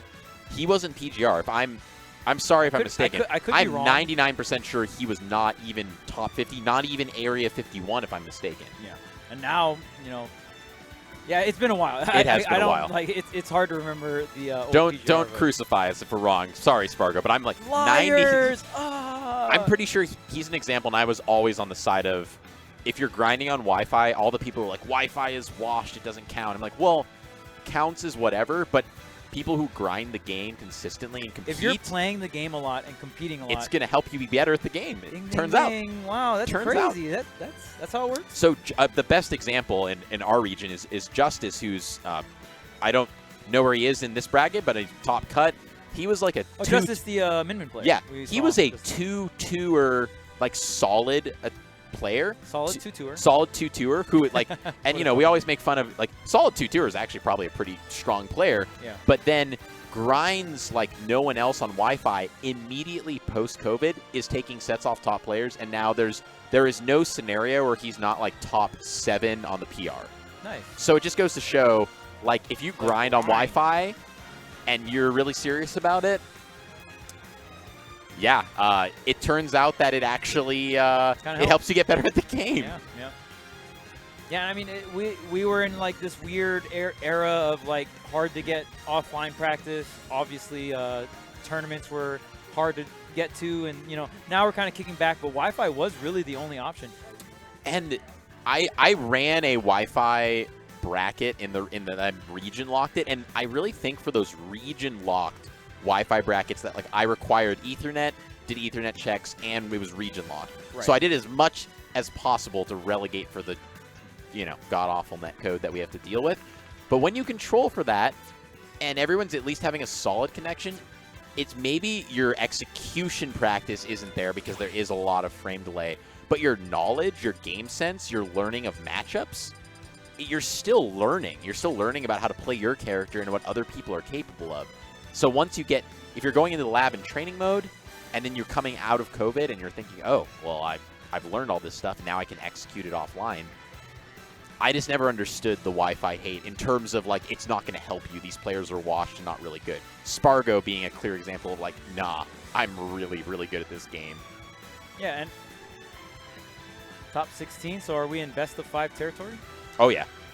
Yeah, and I even I mean, talking about Spargo, right? Spargo, I remember commentating Smash 4 Wi-Fi tournaments with Spargo. This is like way back towards the tail end of Smash 4. He used to compete in these 2GG Wi-Fi tournaments that I used to like solo commentate for, you know, fun, and it was like Sure. for the community kind of thing. And he would slap people up with the Cloud. I mean, obviously Cloud was a lot better in Smash 4, but I mean, Spargo has shown us how strong Cloud can be in Ultimate as well, right? And even coming in with the Pyra and Mythra as well. I believe in doubles he kind of prefers the Pyra Mythra. I think Pyra is a very good character to pass to, like pass and then get the KO, right? Obviously. Right, with all those confirms and just ridiculously strong smashes and whatnot. Right. Even like the raw block down with the down throw into smash. Palutena, I'm pretty sure, can do down throw or back throw, and then we'll see like a Pyra up smash or up air for the follow-up. I'm looking forward to see some of like, I have only ever played doubles just for the fun of it. I've never actually put any time in with a teammate really to execute and figure it out. Yeah. But at this level, you know that they have sat down and been like, all right, in this situation, at these percents, I don't imagine they have labbed everything out, but they probably have a couple set plays where they're thinking, like, in these scenarios, we're going to do this. And that's where it's a real treat for all the viewers, where it looks very natural and intuitive, but it's like, there is work that went into that.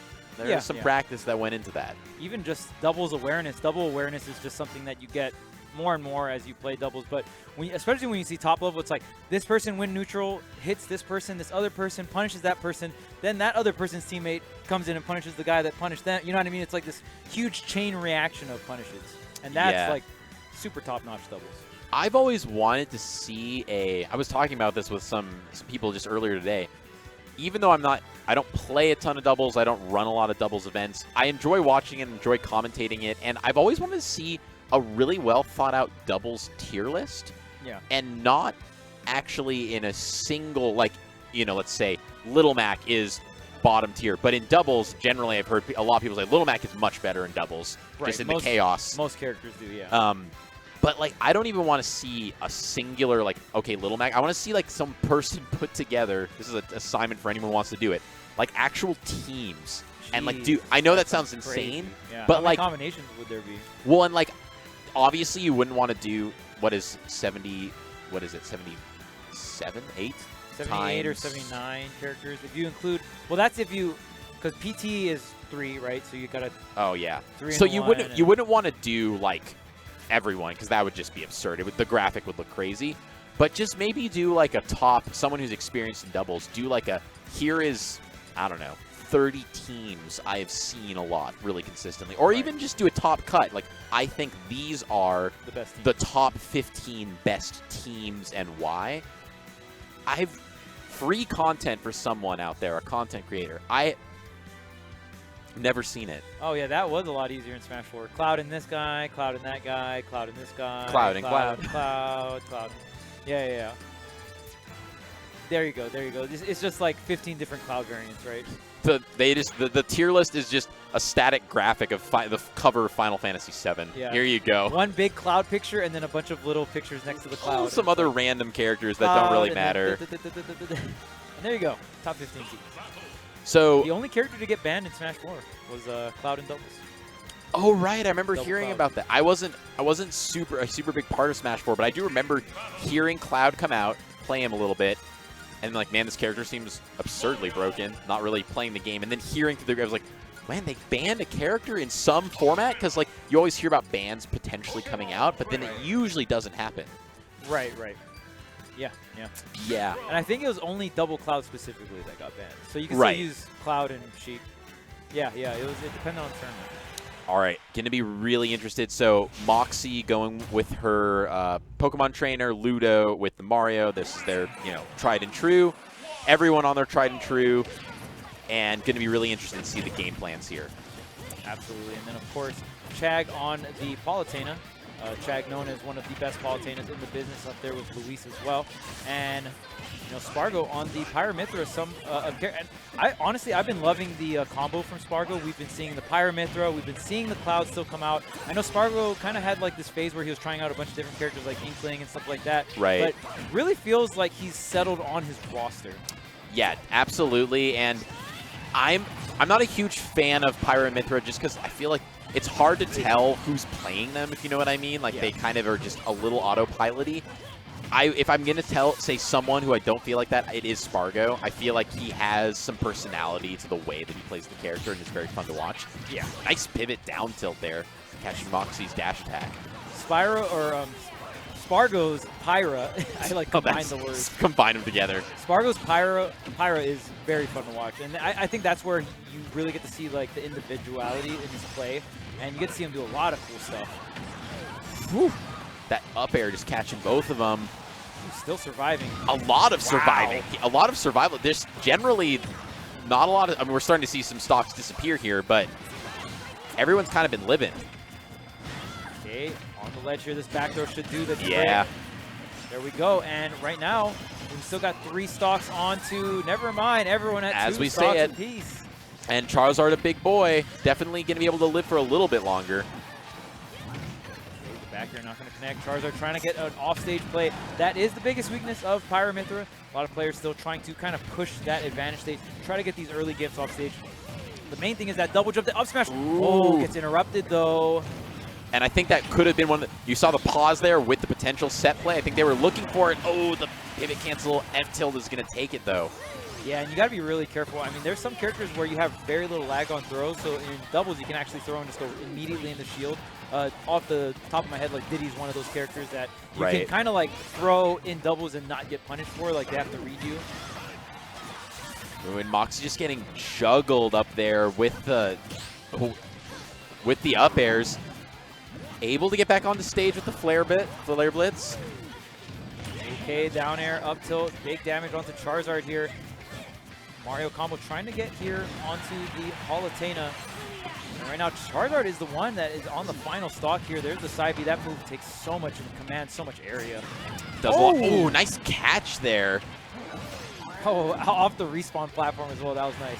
Oh, I was going to say, keeping it even there. And this, yeah, and this feels pretty even. I mean, the percents are such that they are a little behind, but this feels really like anyone's game. The momentum doesn't feel like it's particularly going either way. It's just like a scrappy back and forth. Yeah, Charizard's a big boy. Charizard can take them hit, but Squirtle can't. Oh, watch out. Squirtle. Moxie's Squirtle is really crazy. Yeah, I was a little surprised to see that come out. Oh, the directional air dodge with the lag there. I honestly thought she had the time to get back there with Vine Whip, but not quite. And this is, yeah. Yeah, this is rough. This is, yeah. Don't really know what you do in a situation like this. I love it. I mean, Dang, Ludo right, doing Ludo. pretty. Ludo just saying, you're going to take either side of me, but I'm going to make you work for it. Respect. Oh, dropping down. Yeah, right there, the threat of the back air, and forward air going to hit the teammate, but doesn't really matter. And what a play from Spargo. YOLO out there with the side B. I love it. I love it. I'm dead. Literally guaranteed to die here, but I'm taking you down with me. And even if by some magical miracle you make it through this, my teammate's back there waiting for you on stage. Yeah, and right there, Chag actually teleported to the ledge there. So even if Spargo didn't connect that, the only way, because there's no double jump on Mario, so Right. Mario had to air dodge out of that situation. So if you air dodge the Myth or side B, then Chag is going to be Waiting there, for you. ready with the back air to smack you into the blast zone. So amazing edge guard. And, you know, it's fun to see doubles ledge trapping. It's usually one person forward, the other person by roll, right? But when you see double edge guarding, and at this level of play, you're seeing Spargo and Chag really cover multiple options off stage. That's where doubles get spicy. Yeah, it's really cool to see that kind of coordination and that game plan come to fruition. And we are off again with the scrapping over here on the right side of the screen. Everyone just in one little concerted space. Yeah, group picture. Group Everyone, picture. Come on over here. Throw out some hitboxes. And I mean, and because of that, it's just a scrappy party, and everyone's pretty much at pretty even percents. But now we're kind of seeing the separation. Yeah. Both on either side, just going for the 1v1. Yep, 1v1. No 2v1. 1v1, if you win neutral, you can kind of create like these 2v1 situation. Moxie at 92% here. Are we going to see the switch to Zard? No, going to stick it out with the Ivysaur, getting the up air. Oh, boom, just coming down with that explosion. Yeah, it's again Looking off stage here for Moxie. Yep, it's going to go for the Vine Whip, and there goes Ludo's first stock. Yeah, and I would say this is looking a little bit more convincingly in Spargo and Chag's favor this time.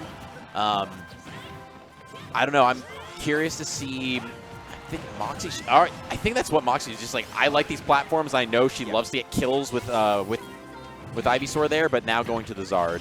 Yeah.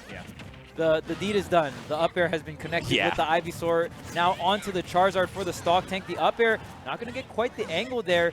Trying to get the forward air as well. Moxie doing an incredible job, but just as I say it, the stock is going to get lost. And Palu sitting at kill percent, and did he just run in and up smash him? Yeah, I was actually scared too because Spargo's side B looked like it was going to go off stage, but it's actually on top of the platform there. Oh, yeah. I don't know exactly how that move works, but people like Spargo know exactly where they're going to be set up when it ends. Ooh, stealing that stock there and taking the lead. Looking like some pre-patch trainer stuff, but as the stock gets stolen, right back at Moxie as well. And Moxie going to the Zard, back to the Squirtle. Yeah. Oh, wow. Really going deep. There. Yeah. Maybe a little slight fade back from Moxie, but a lot of damage getting picked out here. 3 stocks apiece for each team. Ludo trying to hold on to this second stock on the ledge here against Spargo. Ooh, nice back throw. Oh, down air, disadvantage. No. Oh my goodness, that was so close. Yeah, I thought when you're under Squirtle, under Ivysaur, that's a really scary situation. Yeah. Ludo at 150 almost. Yeah, red team, you know, the percents are really high. The spot dodge and the up smash to cover that because, you know, the grab was the threat. And just like that, it's just Moxie versus 3 stocks on the blue team. And that really went south rather quickly. It looked like a pretty close game, and they even had the lead there for a second. But unfortunately, it's I mean, it's looking like curtains here. We're just being realistic. Oh my goodness, wow! What's happening? What is it? What is that? I don't know. Some cool stuff off stage where they're just basically just kind of ping-ponging after each other. Some pretty cool, silly off-stage shenanigans there. Yeah, and I mean that was rough. You know, 2v1 in that situation, especially when you're kind of like forced into these certain switches and certain off-stage scenarios, and right there the downer going to connect. And now 2-0. This is the best of 5, right? So up 2-0. We'll see if Ludo and Moxie can make a comeback here. You know, the reverse 3-0, it's a tough uphill battle, but it all starts with a win in game number 3. You got to take it one step at a time. And, you know, both these players, I've seen both of them do the reverse 3-0, do the reverse 3 win just pretty consistently. They're both adaptable players. I don't know if, yeah, and then also Moxie does have a really good Wolf. So this is not some, by any means, kind of desperation swap. This is a very, very good Wolf secondary. And we'll have to see if, I mean, you know, obviously everyone has Wolf experience. We'll have to see if the swap is going to be what it takes.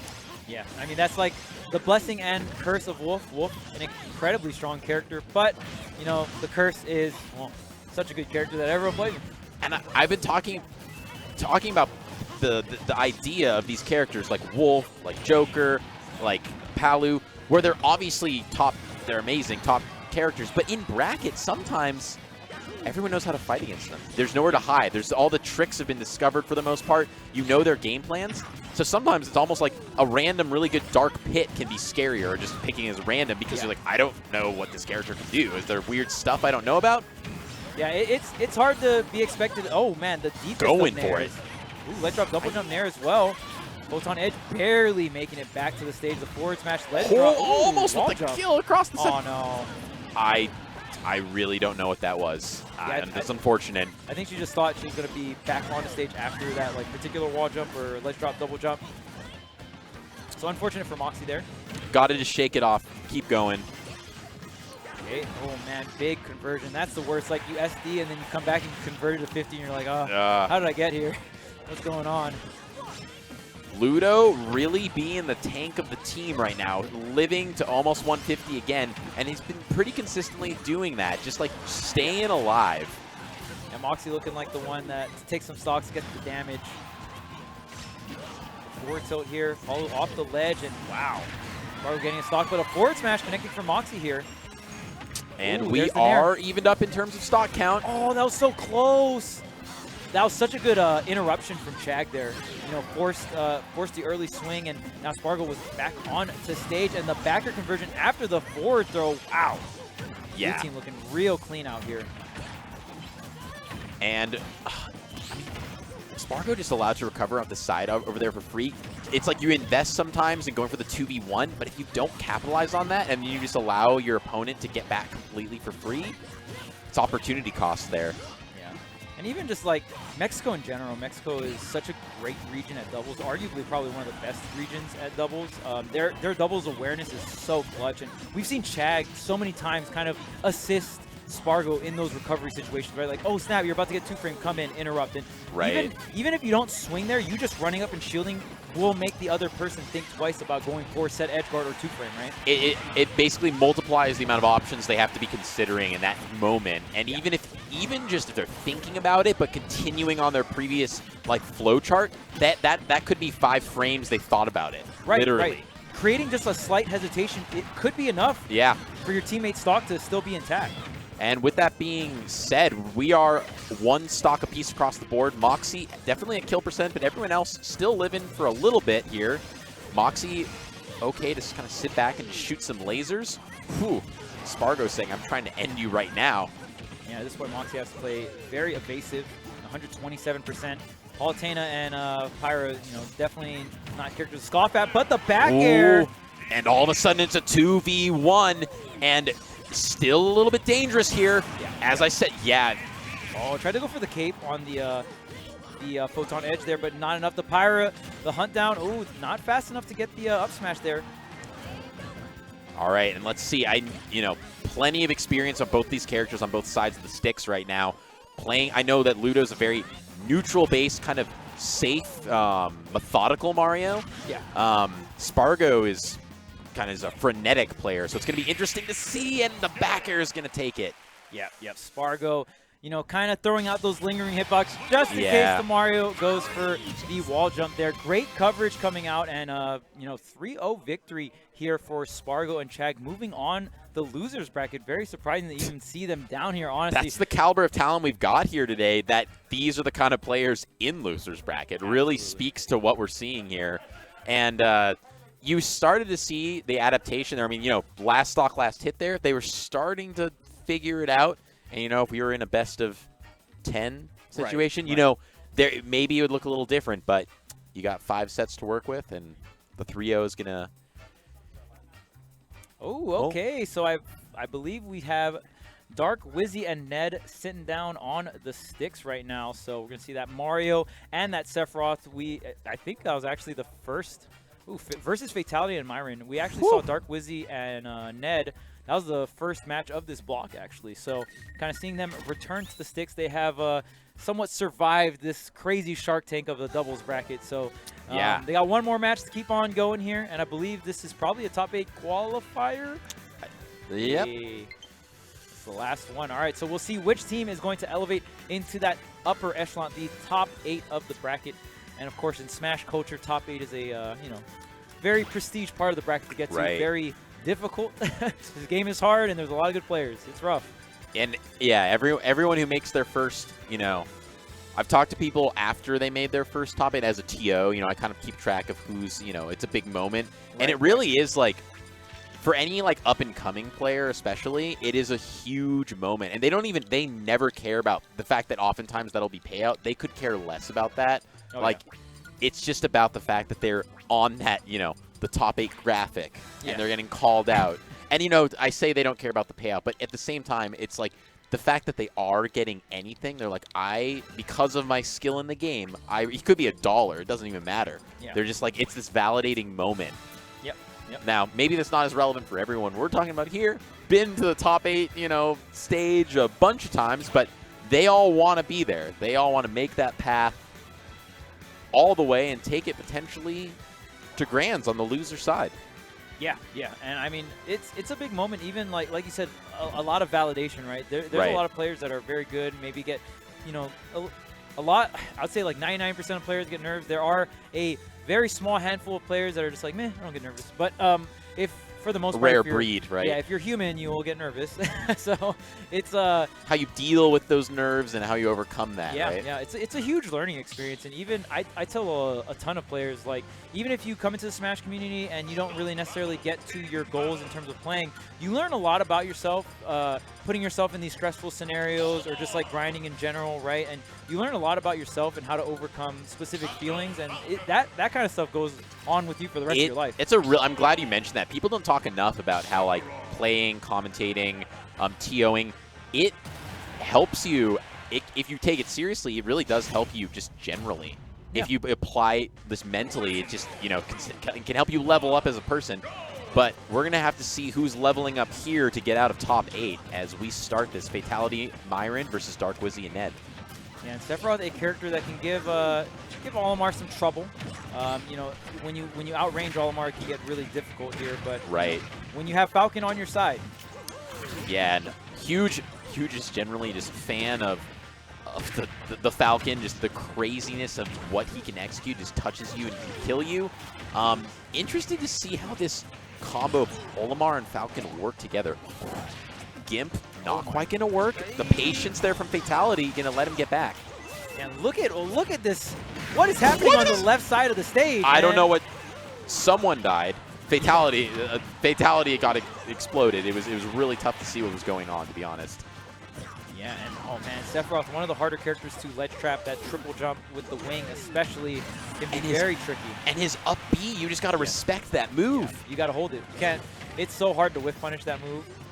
I still haven't figured out how to, like, if two-frame, parry into two-frame. It just seems really difficult, and it's almost not worth it at this point.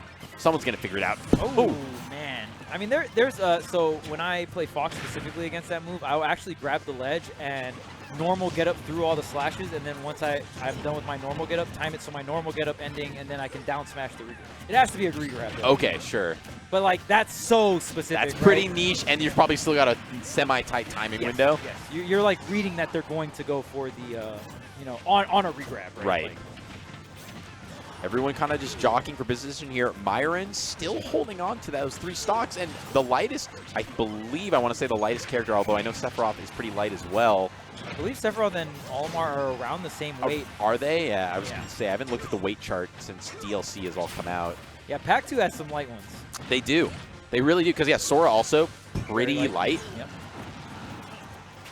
All right, Dark Wizzy working on his last stock here, and at pretty high percents.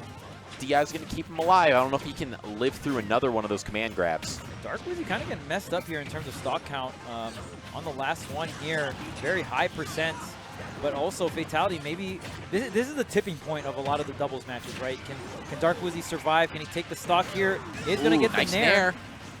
So now 3 stocks to 1. Dark Wizzy, even though very high percent, still holding on to the stock, which is the main thing. And there is no insurance. Oh, no. Dear. Skewered his own teammate. That's unfortunate. Not much else to say about that. Yeah, I mean, that's a situation where it's like, okay, I'm going to try to go for this neutral thing, and then, you know, your teammate gets hit into your move, right? Right. Oh, and it's like it's not even anyone's, you know, you can't be mad about that. It's like you are going for a setup that makes sense. Right. But in doubles, there is the opportunity for when your opponent sees that setup to literally take advantage of that. And when the charge comes out for a smash attack, it's coming out at some point. Yeah. It's gonna be it's gonna take up space and be a threat on the stage, regardless if it's hitting your opponent or it's hitting your teammate. Yeah. The only way you can not do the attack is if someone hits you out of it. Right. You can hold it for an extremely long time, at least in this game. That is true. There's some crazy hold mix-up. Like, I'm just going to keep on holding it. I've seen some where it's just like, it's usually some Ganon clip, you know, or some infinitely hold F smash that held till the end of time. Until like 5 panic options, until like, boom, hey. Dead at 30. I got him. Got him, GG's. Oh, that was a fun time on Twitter. The got him GG's meme. It was. Like the little picture of Wolf, not like Wolf in Smash, but like an actual wolf, and it's like oh the yeah, animation for a 2-frame. It's like got him GG's. Did the got him GG's ever really truly die though? I feel like every once in a while I still see it sometimes. Little resurgence, you know. I definitely really appreciate all those ones. It's so funny. They're very that's the kind of wholesome stuff I like to see, where it's like a little bit of a meme, but it's a little poking fun, but it's all in good fun. Yeah. All right. Oh, getting the command. I'm always curious how Fatality is choosing that. Like, he's choosing, I'm going to go jump slightly higher and actually grab you at the ledge. You think I'm going for ledge? I'm going for you. Yeah, Fatality, even ever since, you know, Smash 4, known, I mean, obviously every Falcon is going to have that crazy combo game, right? But I think Fatality, one of the things that make him a really, really strong Falcon, if not the strongest Falcon, kind of just being able to recover in so many hard matchups to recover, right? Being able to shoot above the ledge, do the little fade back into the fade in and stuff like that. And the way he weaves is just, I don't understand. It's just so perfect, and then snapping to the ledge. I agree. I think it's really what kind of sets him apart. Yeah, the bob and weave is strong with Fatality. And Wizzy and Ned still holding on to their starting stocks and at relatively low percents, all things considered here. Yeah, great turnaround coming out from game number 1. Forward air.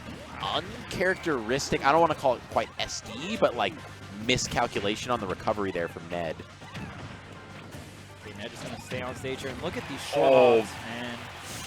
I don't see a lot of the matchup between Mario and Olimar, but just being able to cake those big old scary Pikmin back into Olimar's face, who's quite light, that cannot be great. Yeah, especially off stage, usually Olimar's trying to ditch the Pikmin. Oh, jumping up and over the fireball there. Really great catch. Oh, nice. Uh-oh. Interesting. Okay, so I like the idea from Fatality, but unfortunately, just like we were saying earlier, that move is scary to trade with. Yeah, yeah.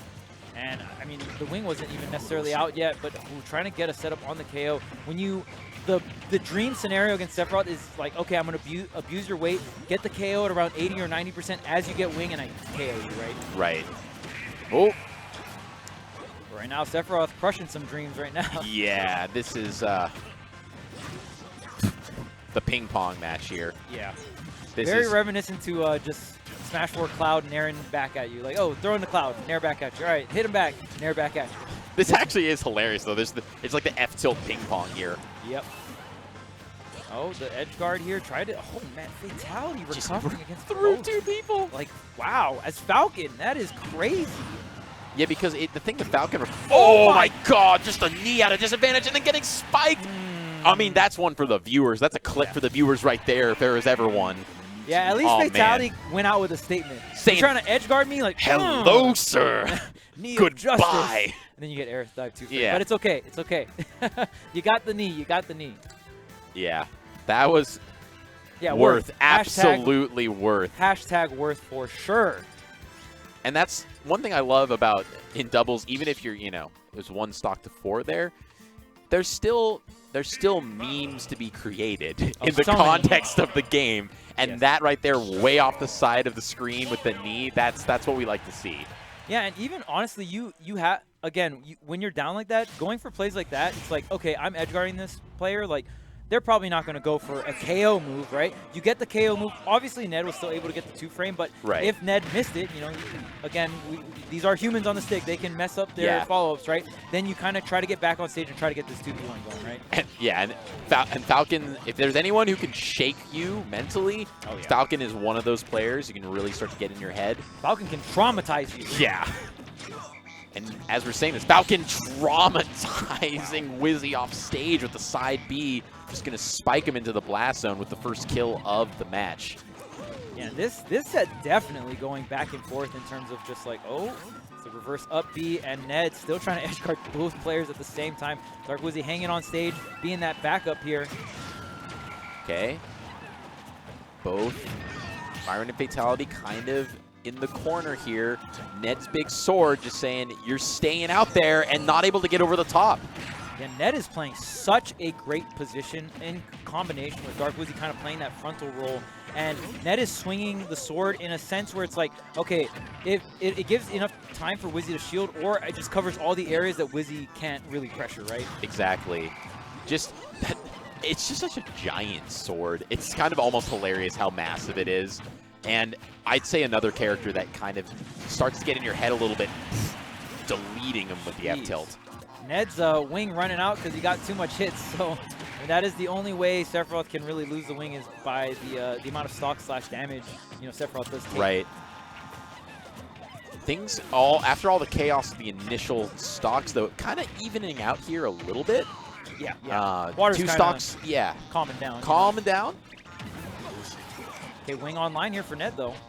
And this is where Ned can get really aggressive or start, just moving around really quickly. That wing, kind of similar to Limit in a sense where you just increase movement speed, increase fall speed, right? I don't think people, people I think mostly know that. I don't think people know actually everything that Wing does and how threatening. It's not just off stage, it's on stage as well. It just, well, it's also threatening a command grab at the side of Town and City where the blast zones are going to take those stocks really early. Yeah, the Falcon dive, but Falcon actually going off the top there to what I believe was a Dark Wizzy down air. Wizzy in between both players, but here comes Ned, backing him up. Gonna get the KO with the forward tilt. No, Myron staying alive. Oh, wow. Just runs in there and smacks him both brave. with the throw. Oh, my God. He What he ran up on both of them and was It just like, give me that stock. And he smacked him with the throw and hit both of them off stage. And he just went up and up-aired him into the corner. That was the most Falcon thing I've ever seen in doubles. Like, what? Just running into 2 players and saying, and then what up is that smash. What is that hitbox? Somebody. Guess I'll up smash again. Somebody tell me what is up with that hitbox. Jeez. Those last 20, 30 seconds there. No, that was 20 seconds there. Fatality just ran up on both of them, bro. and they were both scared. That's the crazy thing. He ran up to both of them, and then they both came up with shield. I'm running up on 2 players, and they're both scared of me. Just give me that grab. The smack. Smack you both. Get out of the way, Sephiroth. I'm going to take out your teammate. What a play, man. Yeah. That was such a momentum shift from the way the game had been played so far. It was pretty back and forth, a lot of scrapping, but it didn't really feel like there was any defining, like, oh, someone's really taking control there. But in that moment, it was like, this is my game now. Yes. This is my game to win. This is your game to lose. Let me escort you to the blast zone in the corner. Dark Wizzy, hold my beer. Hold it. I'm going in. I've got another one waiting at the hotel bar. Yeah, there you go. All right, so game number 3, man, I want to say this is the most competitive set we've commentated absolutely. in this block, and just the caliber of player definitely not surprising me that this is the most competitive set. Even when I just looked at this lineup, I knew we were in for a juicy set. It's been super fun. Yeah, it's very unclear who's controlling neutral, who's really controlling the momentum, which I feel doubles is just so momentum based. And like I'm saying right now, I mean, you look at the scores across the board, it's dead even, really. Yeah, and even just the variety of characters. We got Sephiroth, Olimar, and Mario, and the Falcon as well. So much diverse, character archetypes coming out. Yeah, and really, everyone plays. All these characters play so incredibly differently, and that's why it was interesting to see the Olimar Falcon duo is just like. I mean, I know it's the characters they play, but it's just like that's like the kind of the most unassuming team I kind of ever would expect. Oh, was looking for that E conversion off Nair 1. Wasn't able to get it. I gotta say, man, Ned is moving. When Ned has wing, it is all Ned all the time, and he'll move around off stage. He'll be like grabbing the ledge, hopping all over the place. It's so fun to watch this Sephiroth. And just when he's got that extra speed, he's such a threat to come up into the air and just catch you with a back air or a fair. It's just, you don't even know it until your stock's gone because he's just so quick and the range is so long. And even like how he will do short hop, like fair fastball down, covers so much area. And Sephiroth, one of the best short hops in the entire game.